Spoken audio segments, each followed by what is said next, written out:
What happens when one man predicts the future of computing? And what happens when that future outgrows itself? It started with a whisper.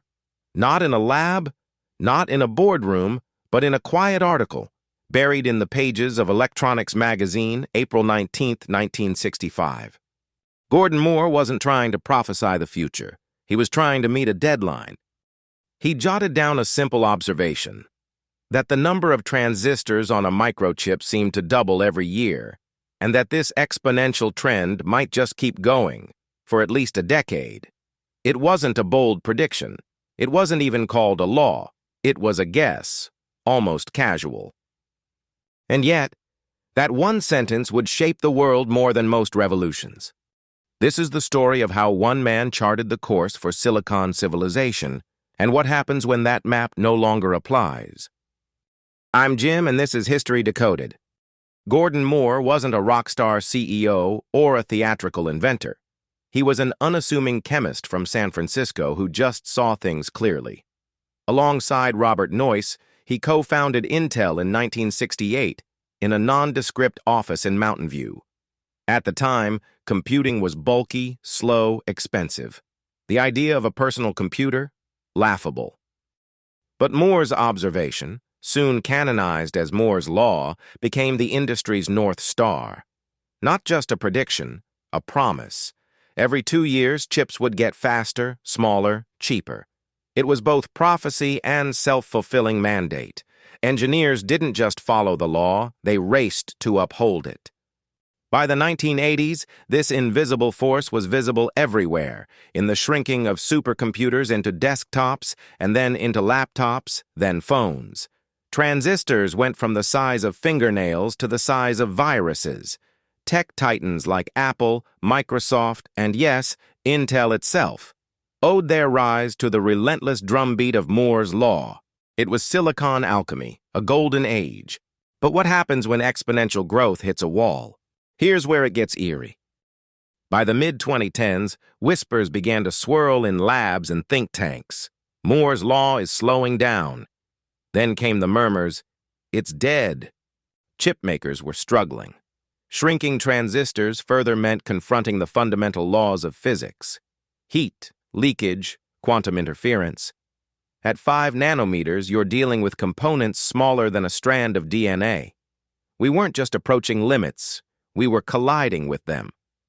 Intel, the company Moore co-founded, began stumbling. Competitors like AMD and NVIDIA surged forward. Apple designed its own chips. Taiwan's TSMC became the new kingmaker.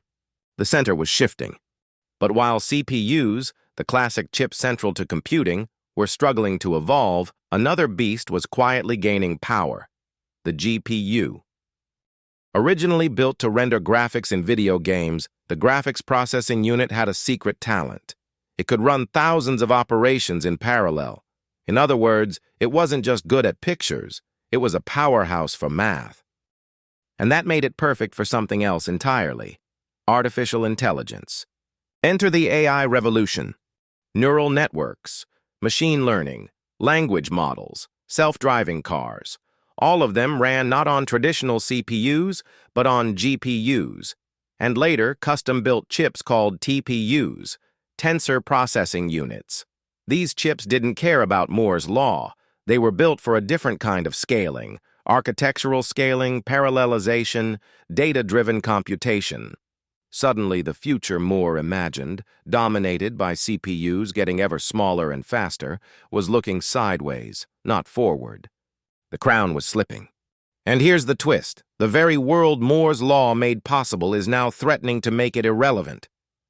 AI doesn't need smaller transistors. It needs more efficient architectures. It doesn't care about clock speed. It cares about data flow. As machine learning grows hungrier, the industry is racing not to shrink silicon, but to rethink it entirely.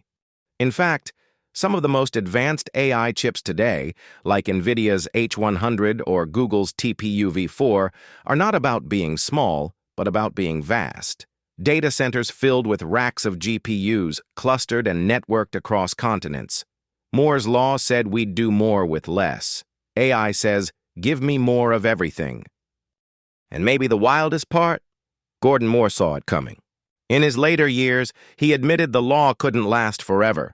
No exponential is forever, he said, but you can delay forever. He knew the end would come, not in fire, but in evolution. A transition from raw transistor counts to something else, perhaps intelligence itself. The man who gave us the roadmap also predicted its obsolescence. Gordon Moore passed away in March 2023. Quietly, like the first time he made his famous prediction. No viral headlines, no stadium tributes. But his legacy is etched into every chip, every phone, every algorithm we touch. And now, the age of AI demands a new law, maybe a new Moore, one that doesn't chart transistor counts but the growth of machine cognition. One that asks not how fast computers are, but how smart they can become. Because here's the paradox. Moore's law helped create computers so powerful, they might no longer need the very principle that birthed them. The CPU, the beating heart of Moore's empire, is no longer center stage. It's being nudged aside by a swarm of specialized chips, neural cores, and quantum processors. We're no longer just chasing speed. We're chasing understanding. So what happens when one man predicts the future of computing? A global empire rises. Billions are connected. Life accelerates. And what happens when that future outgrows itself? We stand on the edge of a new frontier, where silicon becomes sentient, and the next law of progress isn't written by a scientist in a lab, but by an algorithm. I'm Jim, and this was History Decoded. If you liked this story, subscribe for more unravelings of the past that shaped your future. Until next time, keep questioning the code.